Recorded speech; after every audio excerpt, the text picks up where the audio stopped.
Dios les bendiga, amados hermanos, en este hermoso día. Damos gracias a Él porque nos da un clima muy agradable. Después de unos días de calor, tenemos un clima muy agradable en este día. Continuando con nuestro estudio sobre la literatura sapiencial, y en específico estamos en los Salmos. Llegamos a este capítulo y este subtítulo, hablando de los títulos hebreos o epígrafes y los términos técnicos.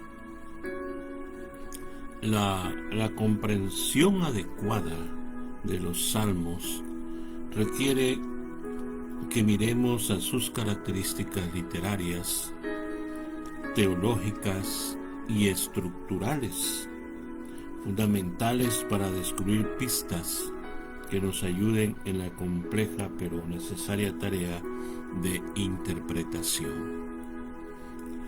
Esas peculiaridades temáticas, estilísticas y canónicas de los salmos contribuyen considerablemente a su belleza literaria y espiritual, además de ser medios para transmitir el sentido religioso de su mensaje y para afirmar los valores de sus enseñanzas. En efecto, nuestras interpretaciones del Salterio se relacionan con la comprensión de carácter particular y distintivo de la poética hebrea, según se pone de manifiesto en la Biblia. En primer lugar, los salmos tienen una serie de títulos en el idioma hebreo que desean orientar al lector o lectora sobre los temas a estudiar y los ubican en algún entorno histórico, litúrgico o cultural de importancia para su lectura y comprensión. Respecto a estos títulos, epígrafes o suscripciones, es importante indicar rápidamente que no forman parte de la comprensión original del Salmo.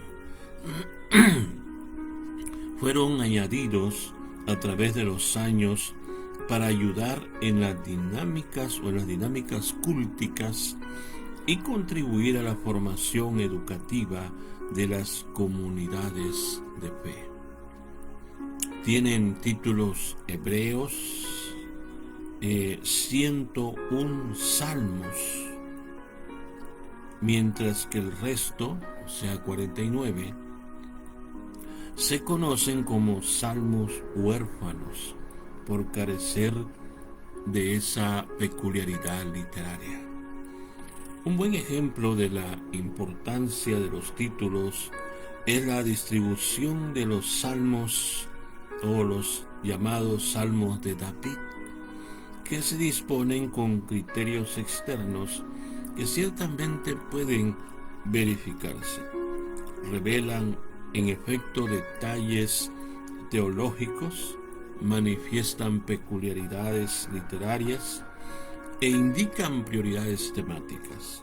En la sección que incluye los Salmos 42 al 89, por ejemplo, se manifiesta una estructura casi simétrica que pone de manifiesto las preocupaciones religiosas y los intereses teológicos de los redactores y editores finales del Salterio.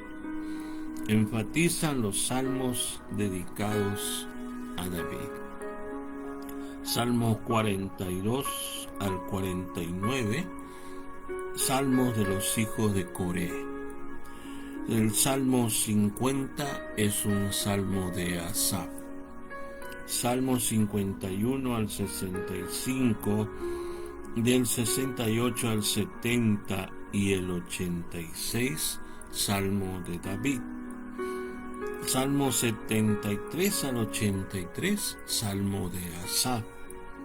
Y Salmo 84, 85, 87, 88, Salmo de los hijos de Coré.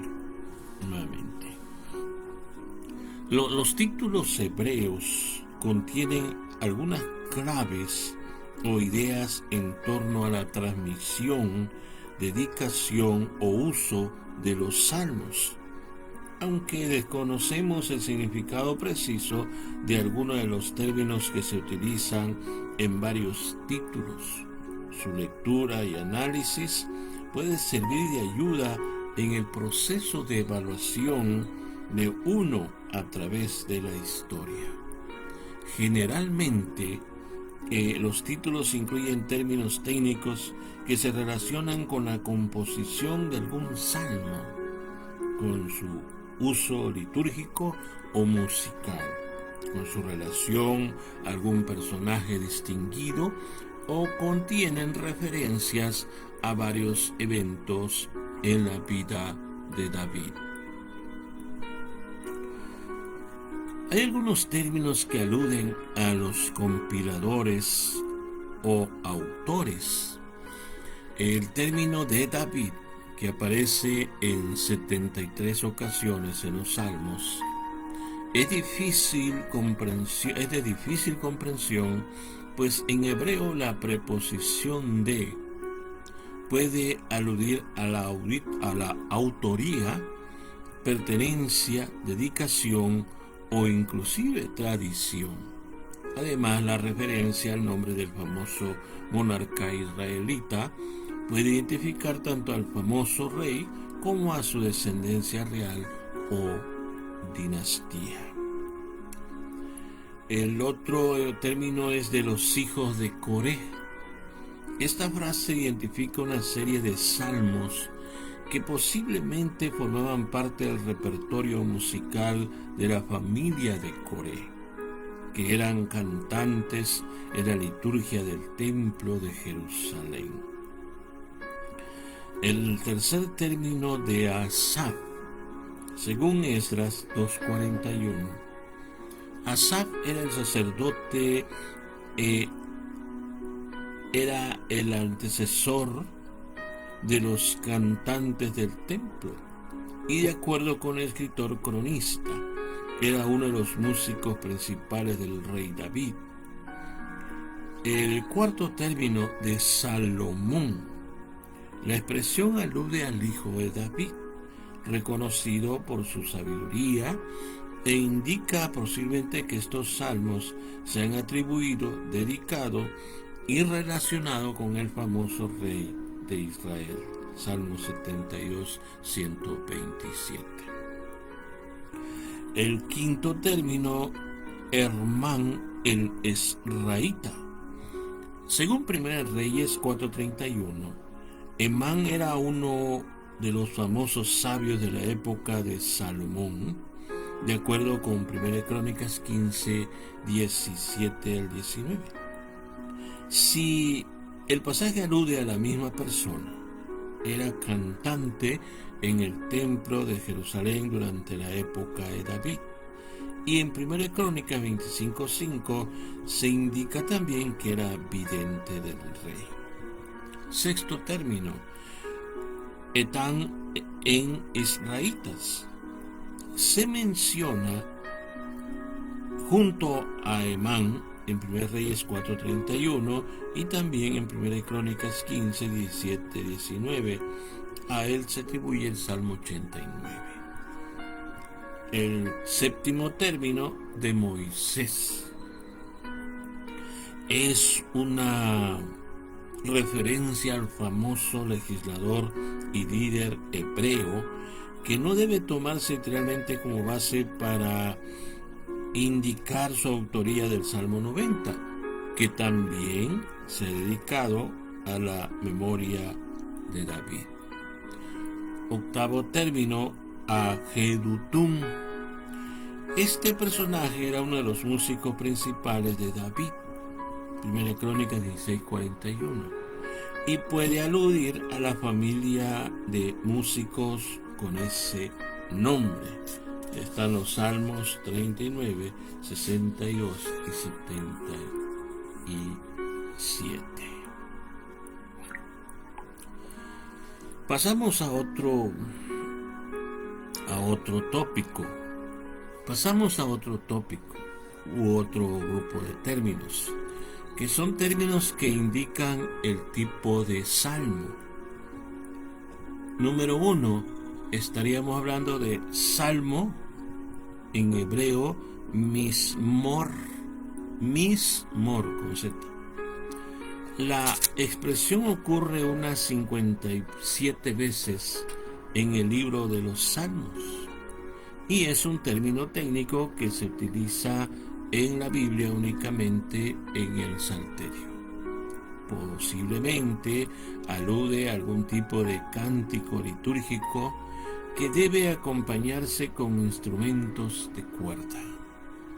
Número 2, lamentación, en hebreo shigayón, aparece únicamente en el Salmo 7 y se caracteriza porque contiene una serie variada de sentimientos de pena. Número 3, el término hebreo miktán es de muy difícil comprensión y traducción y se encuentra en 6 salmos, 16, 56 al 60. Quizá es una referencia a algún tipo de castigo o puede inclusive aludir a una joya dorada. 4, oración. En hebreo, tepilat se encuentra en los títulos de varios salmos, 17, 86, 90, 102, 143, y describe la piedad de los adoradores. Puede también relacionarse con las expresiones de lamentación del pecado. Número 5, cántico. En hebreo, shir. Este es el término técnico común para aludir a los cánticos, tanto religiosos como seculares, y se encuentra en 30 salmos. La diferencia entre mismor y shir no es clara, pues varios salmos incluyen los dos términos. Salmos 65, 75, 76, 92. Número 6. Masquil. Designa un tipo particular de salmos. Salmo 88. Aunque la comprensión y traducción precisa del término no es totalmente posible. Quizá alude a algún salmo de edificación, enseñanza o meditación. Número 7. Alabanza. En hebreo, tejilat. Alude e identifica a varios salmos de alabanza a Dios. Salmo 65, 1, 119, 171, 145. Número 8. Cántico de amores. En hebreo, shir yedidot, expresión que describe un tipo particular de salmo que afirma el amor. Salmo 45. Número 9. Cántico de las subidas. En hebreo, shir amakalot. La frase alude a un tipo particular de salmos que se utilizaba al subir al templo de Jerusalén. Salmo 120, 134. Hablando de otra clase de términos, tenemos términos de uso y finalidad litúrgicas. Primero, acción de gracias. En hebreo, todá, con un H al final. Estos salmos aluden a la importancia de la ofrenda de gratitud.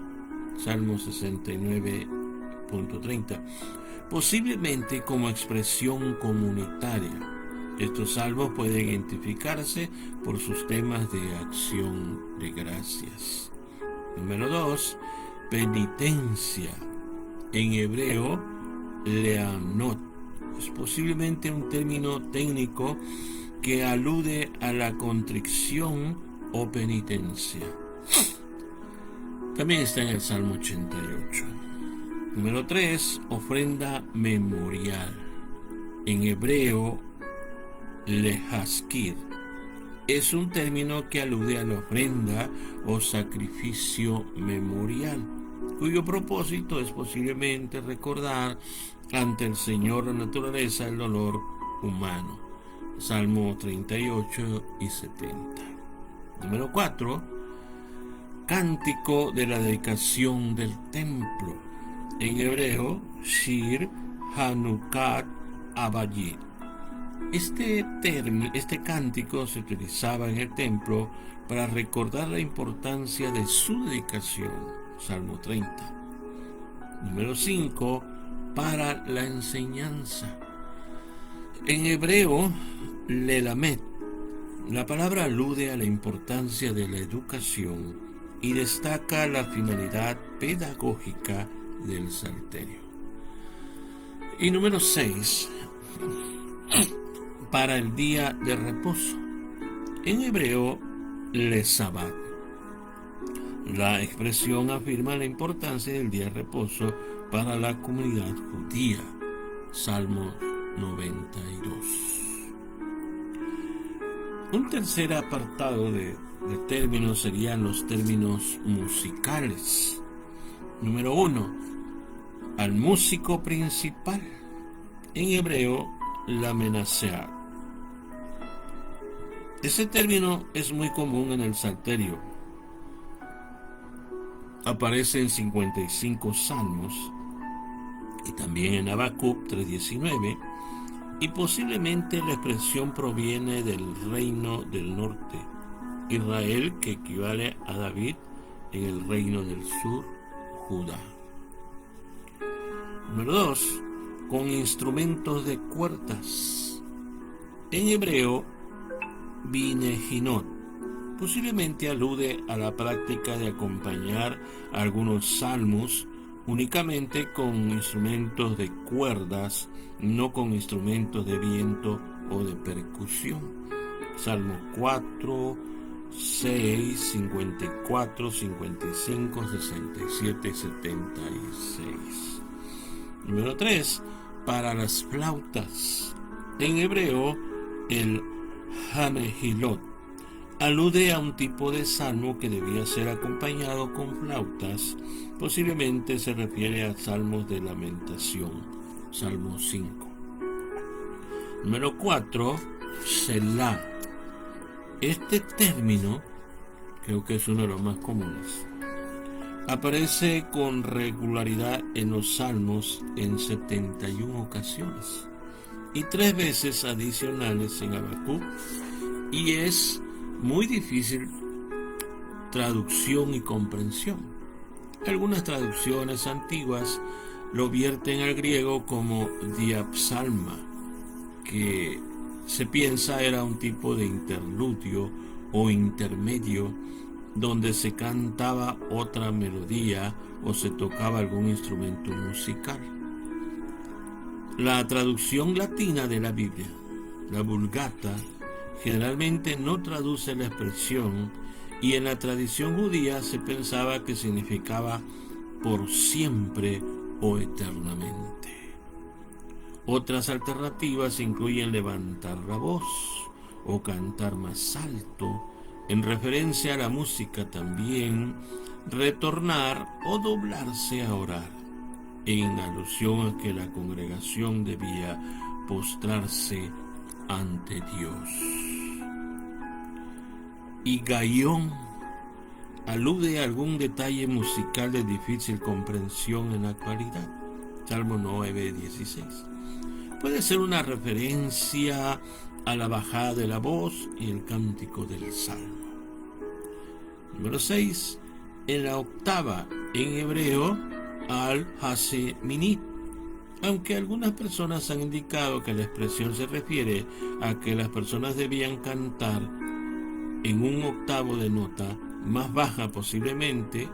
Una mejor comprensión del término es que alude a algún tipo de instrumento musical de 8 cuerdas. Número 7. Ajiti. El término es difícil de comprender también y posiblemente se refiere a la lira o a la presa de vino. La Septuaginta lo traduce así. Salmo 8, 81, 84. Número 8. Almud Laben. La frase es extraña y significa en la ocasión de la muerte del hijo. Posiblemente es una variante o corrupción de la expresión de Al-Alamot, Salmo 46. Número 9. Al-Alamot. Aunque algunas traducciones antiguas la traducen como doncellas, pues es probable que las mujeres tuvieran algún papel menor en la liturgia del templo, y también puede referirse a los misterios o a las cosas ocultas. Salmos 46. Número 10. Los lirios, en hebreo al-sosanim. Posiblemente es una alusión al proceso antiguo donde se descubrían oráculos al mirar los lirios, aunque también se puede referir a los lirios como símbolos del amor y la fertilidad. Salmo 45, 60, 69 y 80. Número 11.